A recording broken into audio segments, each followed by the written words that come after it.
QI Award for the greatest example of understatement goes to Eric Moody. This is a wonderful story. So Eric was captain of a BA flight from Kuala Lumpur to Perth in 1982, and this is, I think, a picture of the actual plane. They didn't finish painting the airways bit. They just went... No, just that'll do. That's British, the 70s British. all over, isn't it? Yeah. British, right, time's up, we're off.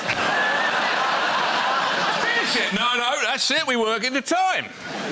So he was flying from Kuala Lumpur to Perth in 1982 and flew into a cloud of dust because there was an eruption of the Javanese Mount Galunggung. Oh. So the dust melted into the combustion chambers and stopped all 4 engines. Oh, no. And sand blasted the windshield, and so the crew couldn't see out. And so Captain Moody came onto the PA system and he announced, "Good evening, ladies and gentlemen. This is your captain speaking. We have a small problem. All 4 engines have stopped. We're all doing our damnedest to get them going again. I trust you're not in too much distress." Oh, I love that. He was actually trying to get a message to the cabin service director because the PA system had broken. And so they glid without power for 13 minutes. They went down to 13,500 feet. So imagine they'd been up at 37,000. Oh. Essentially just drifting. Essentially gliding. Wow. And Falling. Falling. Yeah.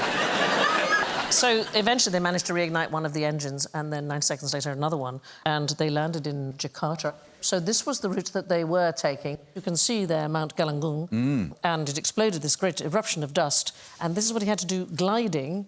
He had to make his way round to Jakarta, and when he was asked by a journalist what it was like to land on a dark night with no forward vision, Captain Moody came up with another memorable quote. He said, "It was a bit like negotiating one's way up a badger's arse."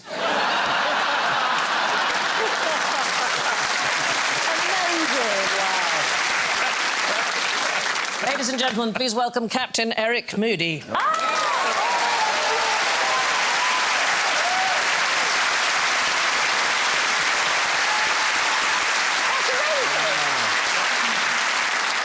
Eric... Don't ask Captain Moody about the badger. OK.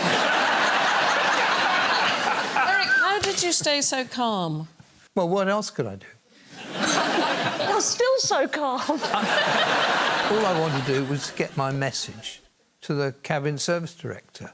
Everything else was broken. The telephone system was broken. I tried the PA, and it only worked in certain areas of the aeroplane. And I had a little light come on to tell me that rubber jungle, you know, the oxygen mask had dropped. So it woke me up that I had... It woke you up?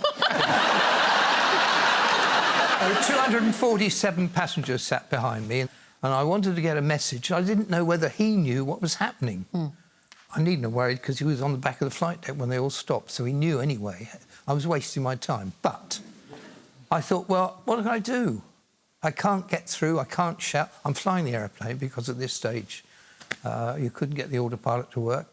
And I decided you have to sound quite laconic and laid back. I love that. Wow. I think it's one of the best stories I have ever heard. And so I did.